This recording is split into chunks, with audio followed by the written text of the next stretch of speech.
Maravilha, pessoal! Bom, com esse vídeo aqui a gente vai estender o nosso estudo sobre eletrólise, tá? No vídeo passado a gente estudou ou tratou da eletrólise ígnea, a eletrólise seca, né? Na ausência da água. O mecanismo aqui vai ser basicamente o mesmo, só que agora a gente vai usar de uma outra estratégia para produzir os íons livres. Por isso que a gente vai trabalhar aqui com a eletrólise aquosa ou eletrólise em meio aquoso. Bom, essa aula é está na página 264 e é referente às aulas 13 e 14 do setor B, tá bom? Na apostila 6. Maravilha! Bom, toda eletrólise é uma reação não espontânea de oxirredução. Para essa reação não espontânea acontecer, obrigatoriamente tem que ter um meio eletrolítico, um meio que conduz eletricidade. E para que isso aconteça, esse meu meio tem que ter íons livres. Na eletrólise ígnea, que a gente viu no vídeo passado, a gente percebeu que para produzir esses íons livres, a gente usava do fenômeno da fusão. Eu pegava um composto iônico, um composto que já tem os íons, só que no estado sólido esses íons estão presos no retículo cristalino. Eu submeto esse composto iônico ao processo de fusão, ou seja, eu aqueço até atingir a sua temperatura de fusão, que para os compostos iônicos é muito alta, e aí quando o composto iônico derrete, sofre fusão, os íons que estavam presos passam a ficar livres, tá bom? Aqui eu não vou usar do fenômeno da fusão para produzir os íons, eu vou usar do fenômeno da dissociação iônica ou ionização. Os compostos iônicos também produzem íons quando misturados em água, quando dissolvidos em água. E alguns compostos não iônicos também produzem íons quando dissolvidos ou misturados com água. Então, quando os íons já existem na estrutura, só que eles estão presos, e aí quando eu coloco em água eles são liberados, eu tenho dissociação iônica. Isso é típico de compostos iônicos. Quando os íons não existem, mas quando eu coloco o composto em água, ele reage com água, produzindo íons, aí eu tenho o fenômeno da ionização. Isso acontece com alguns compostos covalentes, como ácidos e amônia, por exemplo. Então a estratégia aqui é fazer um composto sofrer dissociação iônica ou ionização em solução aquosa. Só que tem um problema, pessoal. A água, ela também sofre o fenômeno de autoionização. A água sozinha ela produz H+ e OH-. Então, além dos íons, do cátion e do ânion do composto que eu coloquei no meio aquoso, vão ter também no sistema os íons da água, os íons H+ e OH-. Então, olha lá, ó, é necessário considerar a autoionização da água, ou seja, a água também vai produzir íons H+ e OH-. Então, no sistema, em geral, eu vou ter íons oriundos do composto dissolvido e íons oriundos da água. Por exemplo, se eu fizer a dissolução do NaCl, do sal de cozinha, eu vou ter no sistema os íons do NaCl, Na+ e Cl-, e os íons da água, H+ e OH-. Então eu vou ter um sistema com bastante íon livre, né? Íons do composto, que sofreu dissociação ou ionização em meio aquoso, e os íons da água, tá bom? Maravilha! Bom, na eletrólise em meio aquoso, portanto, nós não podemos esquecer que a água libera íons, tá bom? Se eu esquecer isso, eu vou acabar cometendo erros na hora de equacionar as reações que acontecem tanto no polo positivo quanto no polo negativo. Lá na eletrólise ígnea, eu nem me preocupava com isso. Por quê? Porque não tinha água. Eu não produzia íons colocando composto em água. Eu produzia íons derretendo o composto, fundindo o composto. Então nem tinha presença de água. Inclusive as temperaturas para derreter um composto iônico são tão altas que é impossível ter água no ambiente, na cuba eletrolítica. Vai estar tão quente que se eu colocasse água ali, ela evaporaria quase que instantaneamente, tá bom? Aqui não. Então eu tenho que levar em conta a presença dos íons da água. Eles podem influenciar no resultado final da minha eletrólise. A gente vai ver isso nessa apresentação aqui, ó. Então, para a gente ter uma ideia, eu vou pegar o exemplo lá que eu já tinha começado. Vamos ver como que seria a eletrólise do sal de cozinha, que a gente já viu lá no outro vídeo, a eletrólise do NaCl ígnea. Agora a gente vai ver a eletrólise do sal de cozinha em meio aquoso, para a gente ver o que acontece. Bom, então o sal de cozinha em água, ele libera o Na+ e o Cl-. Só que a água, que também está presente no sistema, também libera H+, e OH-. Então o que eu vou ter? Então eu vou ter uma solução que tem dois cátions, o Na+, e o OH+. E dois ânions, o Cl- e o OH-. No entanto, pessoal, na hora de fazer a eletrólise, na hora que eu mergulhar aqueles eletrodos inertes na minha solução para fazer a descarga dos íons, apenas um dos cátions e um dos ânions vão sofrer a eletrólise, ou seja, vão sofrer a descarga. E é obrigação minha saber qual dos cátions e qual dos ânions vai sofrer a eletrólise efetivamente. Então, de maneira geral, você vai se perguntar sempre o seguinte: quando tiver água, você vai querer saber se vai sofrer eletrólise o cátion do composto ou o cátion da água. Ou vai sofrer eletrólise o ânion do composto ou o ânion da água. Então, quando tiver água, pode ser que a água impeça a eletrólise dos íons do composto e ela mesma sofra a eletrólise. Então, tem que saber quem que vai sofrer a eletrólise no polo positivo e no polo negativo, no ânodo e no cátodo. Tudo bem? Para isso, eu preciso conhecer aqui, pessoal, a prioridade de descarga, ou fila de prioridade, ou ordem de prioridade. Cada um chama de um jeito, tá? Então, para identificar qual dos dois será afetado, qual dos dois cátions e qual dos dois ânions serão eletrolizados, eu preciso conhecer essas regrinhas. Infelizmente, a maioria das provas dos vestibulares não nos lembram dessa regrinha. A gente meio que vai ter que guardar aqui, tá bom? O Enem, por exemplo, não lembra dessa regrinha pra gente. A gente que tem que ter isso de cabeça.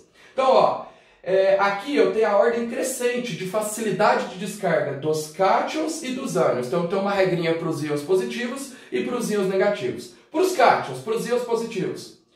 Cátions formados por elementos da coluna 1A, metais alcalinos.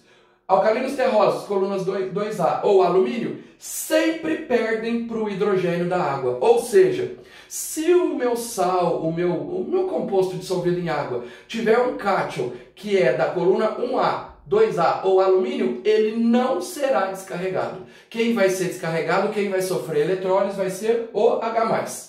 Agora, se for produzido, se o meu elemento químico lá, minha substância, produzir cátions formados por outros elementos que não são da coluna 1A, 2A ou alumínio, aí é ele que sofre a eletrólise, bloqueando a eletrólise do H+ da água. Então percebam que é uma comparação entre o composto e a água. Quem que vai sofrer eletrólise no polo negativo? Quem que vai ser atraído pelo polo negativo? O cátion do composto ou o cátion da água? Então o íon positivo do composto ou o íon positivo da água, tá bom? Então aqui está a regrinha para os cátions. Por exemplo, NaCl, vamos voltar aqui, ó. NaCl tem o Na e o H+, né? Então o NaCl liberou o Na e o Cl-, só que a água liberou o H+ e o H-. Qual dos dois cátions vai sofrer eletrólise? O Na do NaCl ou o H+ da água? O Na é um elemento da coluna 1A. E de acordo com a nossa regrinha, elementos da coluna 1A, metais alcalinos, perdem para o hidrogênio da água. Ou seja, por mais que tenha um monte de Na na minha solução, quem vai efetivamente descarregar no polo negativo, quem vai efetivamente sofrer eletrólise, é o hidrogênio da água. Tá bom? Então por isso que é importante, quando tiver eletrólise em meio aquoso, eu considerar os íons da água. Porque às vezes os íons da água impedem a eletrólise do outro íon. Foi o que aconteceu aqui. O H+ vai impedir a eletrólise do Na+. Tá bom? Maravilha. Existe uma regrinha também para os ânions, os íons negativos. Qual dos dois íons negativos vai sofrer eletrólise? O íon negativo do composto dissolvido em água ou o íon negativo da água? No caso nosso, o Cl- ou o OH-. Bom, ânions oxigenados e fluoretos, ou seja, ânions oxigenados são íons negativos que têm oxigênio. Por exemplo, CO3-2, NO3-, SO4-2. Então são entidades negativas, espécies químicas negativas que têm oxigênio na sua estrutura.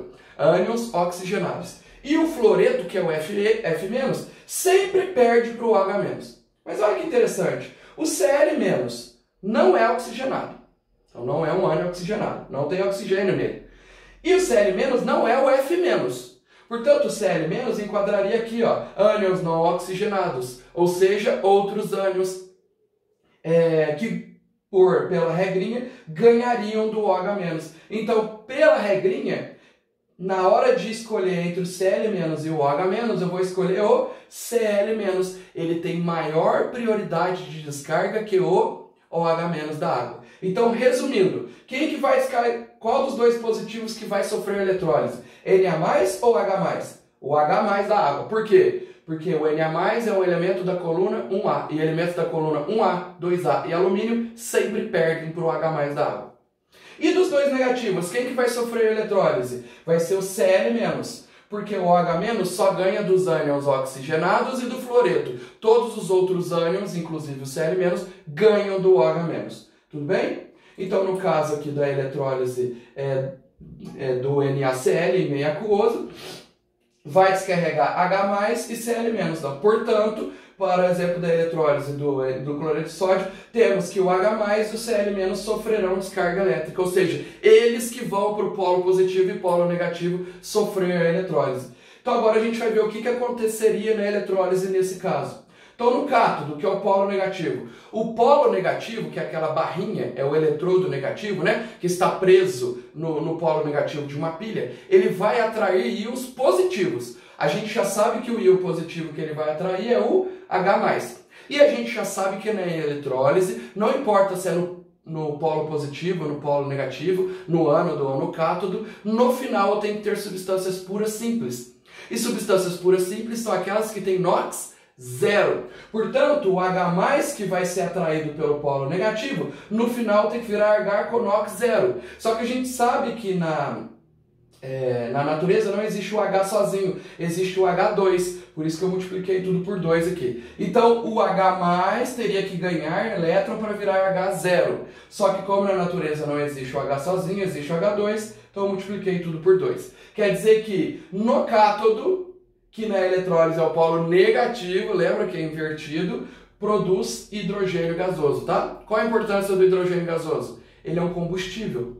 O hidrogênio gasoso provavelmente vai ser um dos combustíveis mais importantes do futuro. A gente vai estudar isso no próximo vídeo, tá? No ânodo, que é o polo positivo. O ânodo, que é o polo positivo, ele vai atrair os íons negativos. Qual o íon negativo que ele vai atrair? O Cl-, porque o Cl- tem maior prioridade de descarga que o íon negativo da água, que é o OH-. Então vai descarregar o Cl- lá. Só que, como o Cl já tem carga negativa, ele não vai ganhar elétron igual ao H. Ele vai perder esse elétron para ele ficar com carga 0. E aí ele perderia um elétron e viraria o Cl. Só que o Cl tem o mesmo problema do hidrogênio. Na natureza, a forma simples do Cl não é Cl sozinho, é Cl2. Por isso que eu multipliquei tudo por 2. Então, é igualzinho a eletrólise ígnea. No cátodo, polo negativo, eu tenho a redução do composto. No ânodo, que é o polo positivo, eu tenho a oxidação do composto. Então, um está ganhando elétron e o outro está perdendo elétron. Tudo bem? Eu poderia somar as equações. Então, podemos escrever a equação global da eletrólise em meio aquoso do NaCl fazendo o seguinte. Eu pego a reação de dissociação do sal, a ionização da água, a redução do cátion e a oxidação do ânion. Coloco todas e cancelo aquilo que aparece de igual nas equações. Então, ó, cancelei Cl- aqui com Cl- aqui, H+ com H+, os elétrons, e escrevi o que sobrou. Olha que interessante. Produziu hidrogênio gasoso e cloro gasoso. E aí sobrou Na+ e OH-.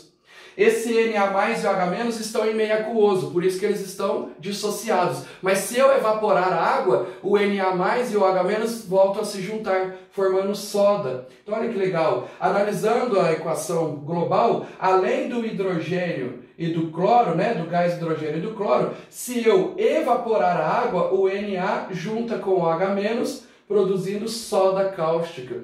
Então, na eletrólise em meio aquoso do sal de cozinha, do NaCl, eu produzo o hidrogênio gasoso e o cloro gasoso. São os produtos principais lá do ânodo e do cátodo. Mas aí tem o produto secundário, que é a soda cáustica, que é produzida quando eu evaporo a água. Tá vendo que o Na+ e o OH- estão em meio aquoso. Eu evaporo a água do sistema, aí o Na+ e o OH- que estavam dissociados, né, em água, passam a ficar juntos, formando o NaOH, que é a soda cáustica, tá bom? Essa foi uma questão que apareceu numa das provas do Enem em anos anteriores, tá? Nem faz tanto tempo assim, vai fazer uns 2 anos. Bom, é importante que a gente entenda também que eu tenho um caso específico, um caso especial que a gente chama de eletrólise da água. Bom, a gente sabe que a água libera H+, e OH- sozinha, naturalmente. Então, se tem água no sistema, tem H+, e OH-. Só que a água sozinha não conduz a eletricidade, porque apesar dela liberar H+, e OH-, a quantidade desses íons é muito pequena. Então, para conduzir eletricidade, a água tem que estar com alguma coisa dissolvida nela, alguma coisa que ioniza ou dissocia. Então, a água é um eletrólito muito fraco, ou seja, produz uma quantidade de H+, e OH- muito pouca, por isso, para realizar a sua eletrólise, é necessário a adição de um composto que ionize ou dissocie, aumentando a carga de íons, permitindo com que o composto conduza a eletricidade, tá bom? Só que, para fazer a eletrólise da água, eu vou tomar cuidado com a seguinte questão. Eletrólise da água é basicamente quando descarrega o H+ no polo negativo e o OH- no polo positivo. Ou seja, é quando descarrega apenas os íons da água.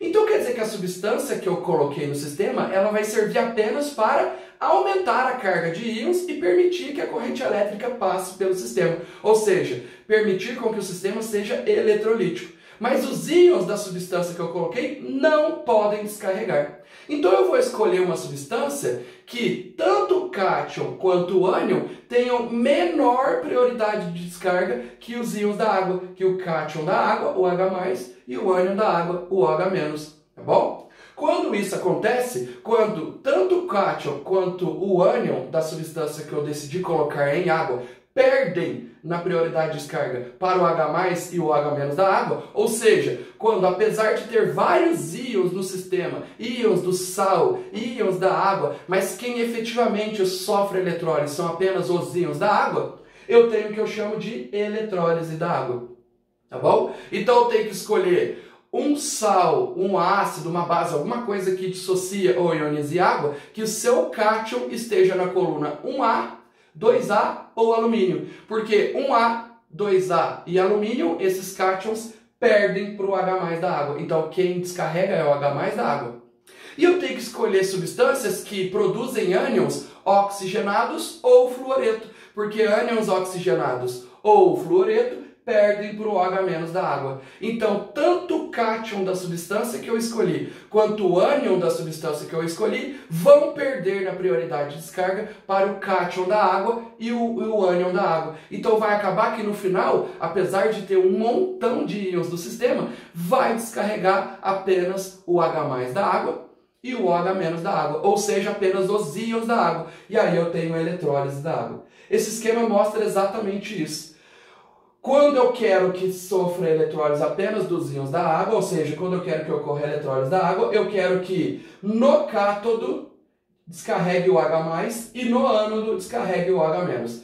A equação do H+ a gente já viu na eletrólise do NaCl, né? Coincidentemente, na eletrólise do NaCl, pelo fato dele ter o Na como um cátion, o Na é um elemento da coluna 1A, então perdeu para o H+, então quem descarregou foi o H+. Não foi o Na. Então a gente já tinha visto essa eletrólise aqui, produzindo o hidrogênio gasoso, mas a do OH- é um fato, uma eletrólise bem específica, então seria interessante que a gente guardasse. O OH- a gente multiplica por 2, ele perde 2 elétrons, produz água e libera o oxigênio gasoso. Perceba que para cada mol de hidrogênio produzido, eu produzo meio mol de oxigênio gasoso lá no ânodo, tá? Então o volume do hidrogênio produzido na eletrólise da água é sempre o dobro do volume do oxigênio produzido. Então quer dizer que no fim das contas, o que produz na eletrólise da água? Produz oxigênio e hidrogênio. Olha lá, hidrogênio aqui e oxigênio aqui. O oxigênio é produzido no polo positivo, que a gente chama de ânodo, olha lá o oxigênio, e o hidrogênio é produzido no polo negativo, que a gente chama de cátodo. Maravilha? Beleza? Então a eletrólise da água ela é importante porque ela produz o hidrogênio, que é o combustível, e o oxigênio, que é o comburente, que é o gás que alimenta a queima do combustível. No planeta Terra, nenhuma coisa queima se não tiver oxigênio presente, tá bom? Então produz o combustível e o comburente. Maravilha! se eu quiser analisar a reação global, basta eu somar as duas reações e olha que interessante. 2H+ com 2OH-, se eu juntar H+ com OH- forma água. Como eu tenho 2 de cada, eu formaria 2 moléculas de água.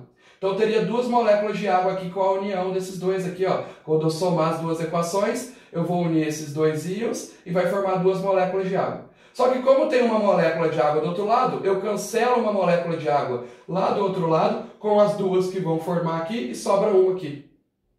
Cancela elétron com elétron, acabou os elétrons. E aí sobrou o quê? H2, tá aqui o H2, e meio oxigênio. Então, resumindo, a eletrólise da água produz, no fim das contas, hidrogênio gasoso e oxigênio gasoso. Tá bom? Essa é a eletrólise da água. Maravilha, pessoal! Para a gente compreender melhor, vamos para a apostila na página 265 para a gente fazer os exercícios, tudo bem? Então, a partir de agora, a gente vai focar nos exercícios que a apostila selecionou para a gente. Muito obrigado!